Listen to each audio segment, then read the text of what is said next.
Hello and welcome to Blueprint, our responsible manufacturing video vlog. My name is Björn. I'm driving the sustainability agenda at EOS and I'm happy to be the host. This is episode 3 and we're going to talk about the industry first carbon neutral polymer powder for 3D printing. Quite a few organizations and people have been involved in making this project a reality, and a few of them I have invited to join me for this episode. One of them is Sam Houston. Sam, thanks for joining us today here. Happy to have you. Can you please shortly introduce yourself, your role, but also ALM as a company? Sure.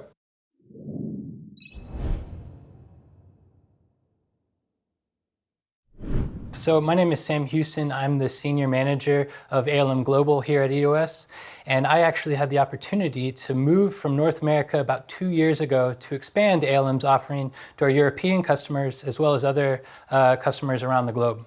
So essentially what ALM does is they partner with organizations and companies to figure out their 3D printing application needs, and then they come up with a material to deliver to these requirements. Thanks, and it's great to have you. ALM just recently announced its first carbon neutral polymer powder, and it's actually the industry first carbon neutral powder for SLS technology. Can you tell us a little more about it and what were the reasons to develop this? Of course. So responsible manufacturing isn't just a motto that we use at ALM or EOS. It's something that we want to put into action. So we're always trying to find ways to evolve our technology and our processes, and we want to reach higher levels of sustainability. And one of the ways that we're doing this is by continuously working on new materials. We're working on materials that offer biodegradability, of course, more materials that are biosourced. However, this process does take a little bit of time, so this carbon neutrality process of materials is one way that we're bridging the gap until these new materials are available. And that's really interesting, and I'm happy we're digging a bit deeper into that in a second. But can you tell us what polymer powders are we talking about exactly? So we came up with 2 carbon neutral materials to start with. They are both nylon 11. One of them is called the PA802CF, a carbon fiber with reinforced stiffness. The other one is the 820MF, made with a mineral fiber that helps with higher temperature resistance. As a matter of fact, I did bring this part with me. As you can see here, it's just a little part that we can give away to people. It's also very fun when you're going on long trips on a train or a plane. You can sit back and watch Netflix. Very good. Thanks for sharing and showing. How does the powder become carbon neutral actually? Can you share a little bit about the process behind it? Yeah, that's a good question. So before we figure out how we get the material certified, let's explain what carbon neutrality is. So it's basically a business operation to reduce their carbon dioxide footprint in a way where it's almost emitting no more than it's offsetting. So this is essentially producing zero net emissions for carbon dioxide.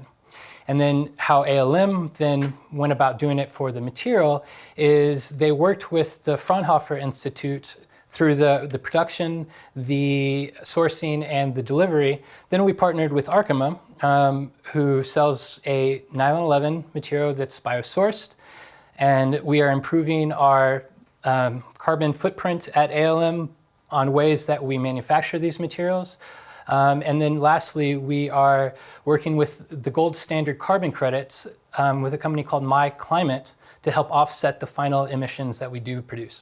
So that looks like really, as I said in the beginning, quite a few organizations and people were involved in this big projects, and for some of them we will hear later on. You said that ALM invested in gold standard carbon credits, but also you have invested in own reduction measures. Can you maybe tell us a little bit more what you've done there? Yeah, that's correct. So we invested in solar panels so we can manufacture our materials and reduce our carbon footprint. Mm-hmm. So we have learned that the raw material is produced by Arkema, and But then what magic is added on the ALM side, let's say, to make it a special 3D printing powder? So ALM has the know-how to figure out how to make these materials run in industrial 3D printing machines, which in and of itself isn't so easy to do. There's a lot of variables that go into these machines. But essentially what they do is they come up with a formulation, then they produce the ingredients, and then they can manufacture and then deliver the materials to our customers. And I really think this is kind of a special, unique thing in the 3D printing industry. It's interesting. And you said it's carbon neutral. So as a customer, yeah, I mean, how do you prove it to me that this is really carbon neutral? Yeah, so we didn't just make this up. We did verify this with the Fraunhofer Institute, like I said, through our life cycle analysis, and then the certificate by the TÜV according to the PAS 2060 standard. So that's very good to hear that it's a solid certificate as well behind it. Sam, can you tell us little bit more about the materials and the properties itself? Yeah, so first of all, one of the benefits is it offers a lower environmental impact, and it consumes fewer renewable resources than a lot of the materials that are currently being used in the market. They also offer better mechanical properties such as ductility, impact resistance, and even thermal resistance. But the beauty of these materials is they serve a wide range of applications. I've seen these materials go to companies that are working on lifestyle products, also automotive and even aerospace applications. And of course, these are not just for our customers in the US, they can be sold to our customers all over the world. That's a good message. Thanks for that. And last question, you said it's PA11 based. Was there a special reason why you chose PA11 to be the first material that was made carbon neutral? By working with Arkema sourcing the nylon 11, it's a sustainable farming method through the castor bean. Then it's certified sustainability, it offers lower carbon emissions, and those are pretty much the main reasons that we decided to use this in our sustainability project for the materials. Thank you, Sam, for sharing so many interesting insights. And there's a lot more to talk about that. And I think there was a perfect overlap to the next interview we will have with Arkema to talk a little bit more in detail about the PA11 powder and how it is produced. Thanks again, Sam. Yeah, good luck with this project, and hope lots of customers will find it interesting. Of course, my pleasure, and I hope they do as well. Thank you. And now we do this more unofficially.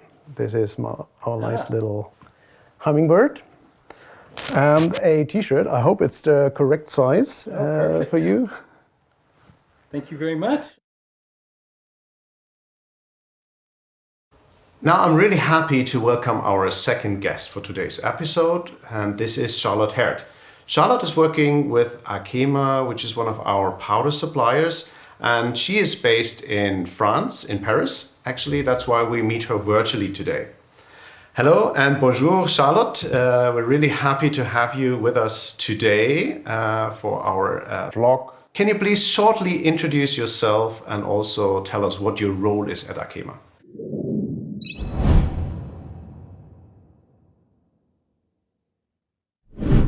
Hello Björn, guten Morgen.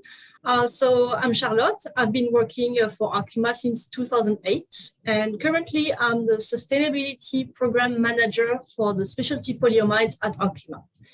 My job is to manage different projects that aim at improving the sustainability of our materials. And another very exciting part of my job is to help our customers when they have sustainability-related questions or projects. And that's also how we came together, right? So, and Arkema is supplying us with PA11, which is a bio-based material. To start, can you please describe the difference between a bio-based and a biodegradable plastics? Yes, it's a very common question actually. And bio-based materials is material that is made using renewable sources like plants. Whereas biodegradable materials, they are materials that are designed to be degraded by the microorganisms in the environment. Bio-based materials, they are less than 1% of all polymers manufactured today. And some of the biodegradable materials, they are fossil-based. So there can be some confusion. When it comes to polyamide 11, it's a bio-based material made from castor bean, and it is not biodegradable. Mm-hmm. And are there any plans to also develop a biodegradable PA11? So that would be bio-based and biodegradable, but is that at all possible? In fact, polyamide 11 is inherently durable, which is why it's used in so many diverse markets, from consumer electronics, sports, automotive, and those are mostly applications where the end user wants it to last.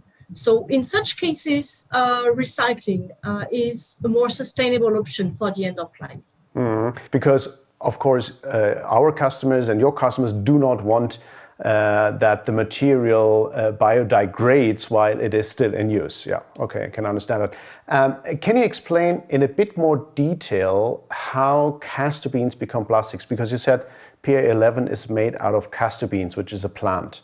So it all starts with this kind of bean. They are cultivated in India, and we crush them. And with the crushed bean, we get an oil that looks like many different vegetable oils.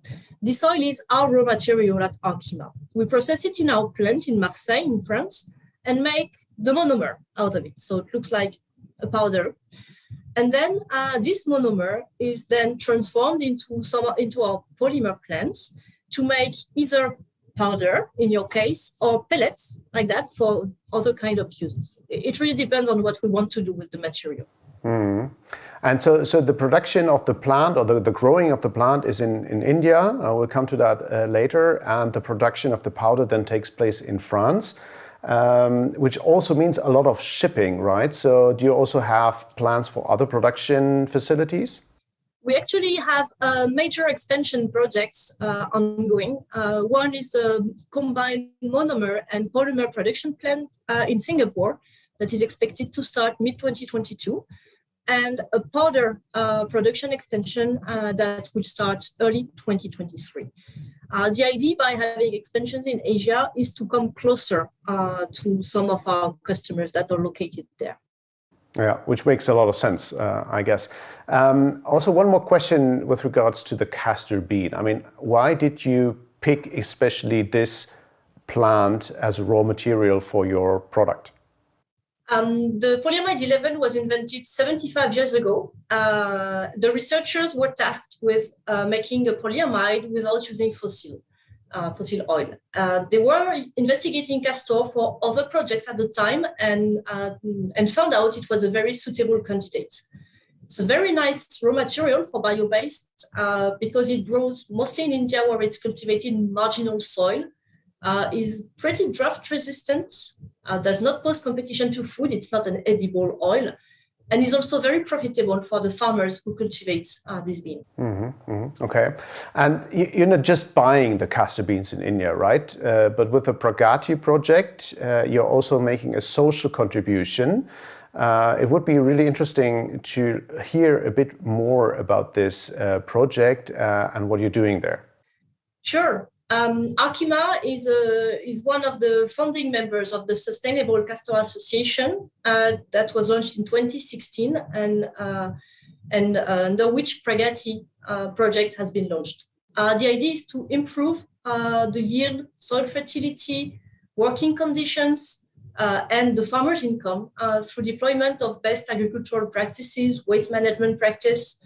As of today, a bit more than 5,800 farmers have been trained, and castor cultivation in general profits more than 500,000 families. Mm-hmm. Okay, that's really. I think that's really a cool part of this powder of this project, that you have a social contribution in the area where this is grown, and in addition, you also support the local community in the Palampur district of Gujarat, which is in Western India, where the Pragati project is based.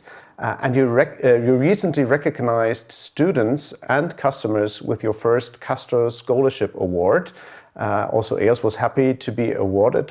Thanks again. Can you please tell us what this award is all about? So this award, the idea was to give back to the community and at the same time to celebrate sustainability with the customers that are the most engaged in this path with us. EOS, with this project for a carbon neutral polyamide 11 based material, was of course a great candidate for the award, and we were very proud to award you the ALOC award, which means enlightenment in Hindi. Mm-hmm. Yeah, thank you very much. I think that was a nice project that we did together. And also thank you very much for being with us today, Charlotte. I'm looking forward to more sustainability projects together with you and together with Arkema. And yeah, thanks for being our guest today. And as every guest, you also get a t-shirt from us, which is, I'll just show it into the camera, which is our t-shirt with our hummingbird, which is the sign for responsible manufacturing, and also a little 3D printed hummingbird, and we will send this to you in the mail, so you should get it very soon. Once again, thanks a lot, Charlotte, and see you next time. Thanks for having me, Björn. See you soon. The past two talks confirmed that at least for the moment, there is no better solution than to compensate carbon emissions that yet cannot be avoided or fully reduced. And that means that we need to learn more about the concept of carbon offsetting or carbon compensation.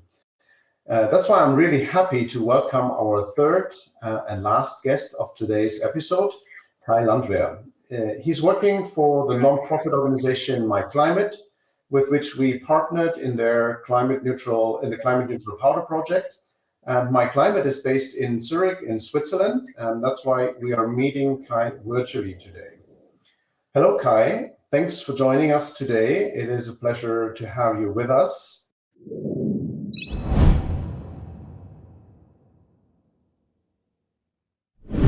Can you please tell us a little bit about yourself, your role at myclimate, and also the foundation in general? Yeah, hi Björn. Greetings from Zurich. Thank you for having me. Yeah, as I mentioned, my name is Kai Landwehr. I'm the head of marketing, and I've also the role of press officer at myclimate Foundation. We are a Swiss-based NPO founded 20 years ago by a couple of students from the Swiss Technical University, the ETH, here in Zurich. And we consider ourselves as a solution provider and as a partner for climate protection and for sustainability, for companies as well as for private individuals. That's really interesting, and that was also new to me that you were founded by students. So thanks for sharing that. Let's start from a bird's eye view. How do you enable climate protection? How does it work? So we as an organization, we focusing on the avoidance of CO2 emissions.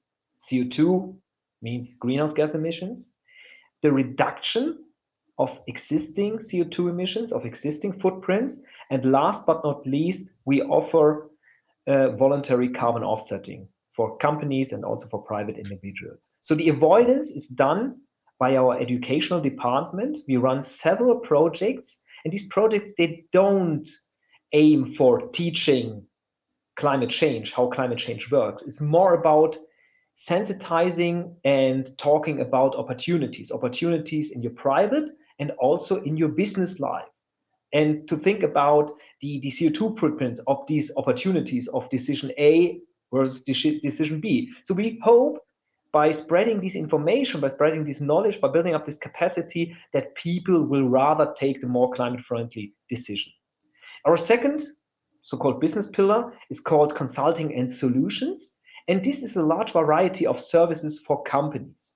They focus on analysis and calculation of CO2, of greenhouse gas footprints. So it's corporate carbon footprints, product-related carbon footprints, life cycle assessments of products, and also helping companies by reporting and also with benchmarks. So all these information we provide, all these services, should be a guidance for companies to reduce their CO2 footprint. So if you don't measure, you cannot manage. But if you have measured your CO2 footprint, then you know where you have the low-hanging fruits for the reduction of your CO2 footprint and where are, let's say, the longer projects. And last but not least, we were one of the forerunners of voluntary carbon offsetting. So we give also the opportunity not only to reduce the CO2 footprint, but also to take on responsibility for your CO2 footprint and support climate protection worldwide that save or capture CO2 emissions. Mm-hmm. Yeah, thanks for sharing that. That's really impressive. I think how holistically you are targeting the whole topic. Who are your customers and your stakeholders? Yeah, we have two main groups of customers or stakeholders. So first of all, we have private individuals. So each and everyone can visit our webpage. It's free of charge, co2.myclimate.org. And there you can calculate the CO2 footprint, the CO2 emissions, let's say for your holiday flights or your annual car travel or for your annual household emissions. And then you get a piece of information, but you have also the opportunity to take on responsibility for these emissions and offset them with our project portfolio. But most of, especially the offsetting, is done by companies of almost each size and almost from each industry, because we can calculate the CO2 emissions from service providers as well as from production companies. And so we offer also the opportunity to offset and maybe to become a climate neutral company or to sell a climate neutral product, like in your case. Coming back to the nitty-gritty details, the residual emissions of our powder were offset to make it a climate neutral product. Could you explain us how this is done and what are the benefits for us, for the end user of the powder, and of course for the climate? Yes, sure. So first, everything starts with the calculation. So we've tried to understand how your product is produced. So what are the raw materials? Where do they come from? What are the processes? What are the transportation ways? So what is happening within the supply chain? And also afterwards, what is happening within the value chain? So we try to tackle everything and to learn everything about the products until it reached the end customer. And then we do a calculation. And the first result of the calculation that you have also more information about your product. So that might help you to take decisions to reduce the CO2 footprint of your product and maybe to make your processes even more efficient. But then you decided, okay, now we have this result, we will offset it. So behind each and every ton of CO2 produced by your product, you put a price tag, and with the money you pay or the money you transfer to us, we support projects worldwide, or in your case, a specific project in Ethiopia that saves at least the same amount of CO2 emissions, so that the overall balance is zero. Because the climate is a global system. It's a global system. So the climate doesn't care about borders. So for the climate, it doesn't matter where CO2 emissions occur or where they're reduced. The overall balance is really important. So if you calculate the emissions of your product and if you decide to offset it and make it climate neutral, then it's beneficiary for the climate. It's also good for you as an organization, as a company, because you learn more about your project and you get ideas how to make it even better. And for your customers, it's also maybe a very good argument to say, I buy this specific product from a company who takes on responsibility for a CO2 footprint, so I can buy a climate neutral product. So it's a triple win situation. Mm-hmm.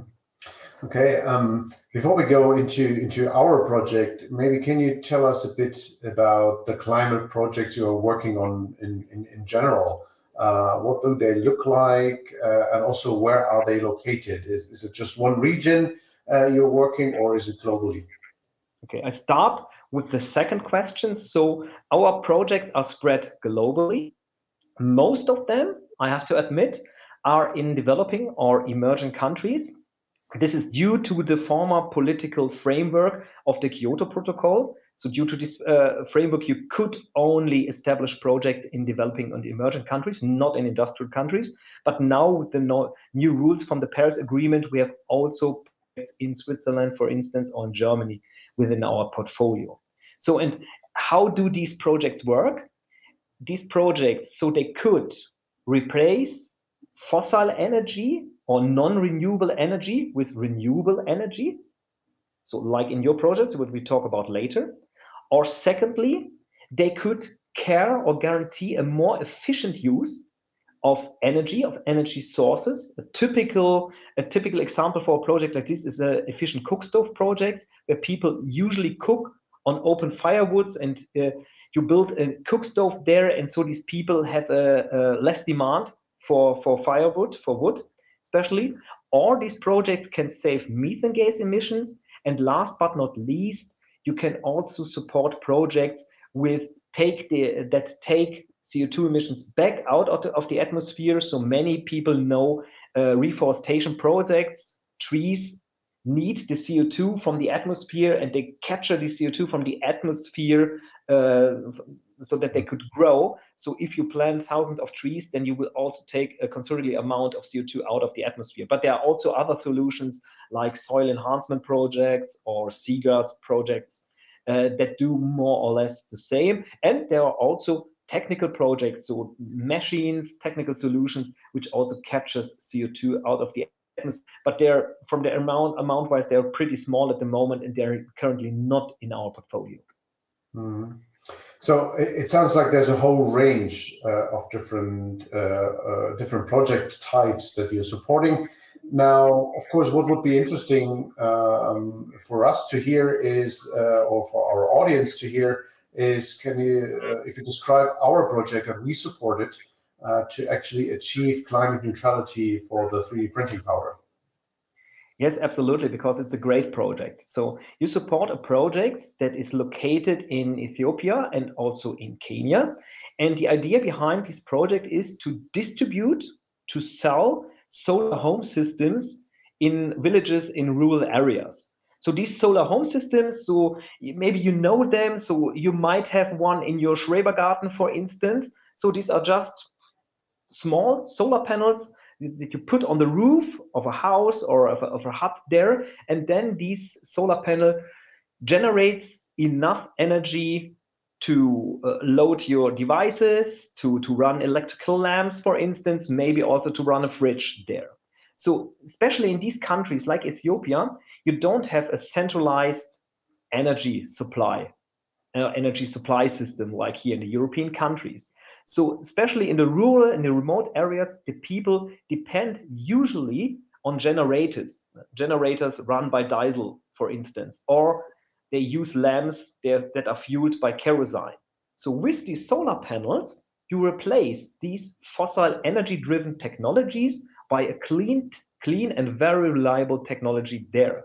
And this has a lot of co-benefits for the people living there in these villages. Mm-hmm. And how do you find these projects? I mean, you have project scouts out there traveling the world looking for these, looking for the challenges that need to be solved, or maybe also are the projects finding you? Yeah, it's both. So sometimes the project finds us, sometimes we find the projects. We don't have a team of international carbon scouts. We have one employee in South America and one in Kenya, but we capitalize on our 20 years track record. So within the project developers landscape, the people know myclimate. But what is very important, that each and every project starts there locally within a community. So it's not kind of a climate imperialism where people from Middle Europe come to these developing countries and say, hey, that's the way you have to do this, and because it's good for the climate. So usually it's people from their communities, people who want to give something back to their people, but also back to nature. And they know, hey, what we do here, if we distribute efficient cook stoves, if we set up a system that provides rural areas with solar energy, this will be also beneficial for the climate, and maybe we can also establish a carbon offset project from this. But if you decide to do this, this is super complicated, highly bureaucratic, a lot of paperwork. You have to organize stakeholder meetings. You have to do market analysis so that you don't crash into existing working markets and that you don't erase jobs there, for instance, like this. So this is a very complicated, sophisticated, and so we enter in these projects on a very early stage, and we help these project developers that their idea could come to life and could be successful over a course of 7 or 10 years. Mhm. Okay, so it sounds like there's a lot of work needed actually to get that started, and you involved in this right from the beginning. Now, the logical next question in my head is, how do you evaluate then the positive impact of a project? So not just that you can do it at all, but what is how to evaluate the positive impact with regards to climate protection? Yes, so there is a standardized methodology for do this. So what we are looking after in the framework of these methodologies from the gold standard, for instance, but also within our internal due diligence process is, first of all, we check the additionality of a project. So a project, a carbon offset project, has to be additional. So if it's a project which would work perfectly from the beginning from an economic perspective, there is no reason to support this with climate finance. If this is a project which fulfills requirements by the local governments, for instance, so that you have to do this, there's also no reason to support it with climate finance. So it has to be a good idea which could not start or which could not scale due to maybe for investment issues or that people have prejudice, for instance. It's about additionality. The second check is about the possible CO2 saving impact. So does this project really makes an impact? So maybe you have a very good idea, but at the end, if it's only saves 50 tons of CO2, and then you have all these administrative costs following the methodologies, you can say, okay, maybe it's not a good idea to support this. So you have to check the impact carbon-wise. And last but not least, it's super important, you have also checked the impacts, the other impacts on the sustainable development goals. So does this project create jobs? Does this project save natural habitats? Is this an enhancement for the hygienic situation, for instance? So we check all these points, and if you think, yes, there's a very good project for the climate, a lot of impact, it's additional, and it's had a lot of co-benefits for people and nature, then we decide to support this project. Mm-hmm. Okay, so there's actually much more behind it than one would think in the beginning. Nevertheless, sometimes carbon offsetting is also referred to as greenwashing. And I guess you have heard this question before, but what is your answer on this? Yes, I have heard these questions 100, 1,000 times. I don't know. So first of all, I think the term greenwashing is heavily overused. So many claims for greenwashing, from my very personal perspective, have no real greenwashing behind. So yes, there might be some black sheeps having some small fig leaf projects, do fantastic communication about this and claim themselves as being green, but having a huge CO2 or huge environmental footprint. On the other side, yet maybe there are some companies doing this. But in times like this, I would not recommend such a high reputational risk for companies to claim themselves green when they are not a green. So what most of the time when you hear greenwashing, you see that these might be companies who have a considerable CO2 footprint, but try to do something against it. And usually climate protection, and you know it from your company, so this is not a sprint, this is a long distance race. You have to start with the first 2 steps, and yes, you can communicate this.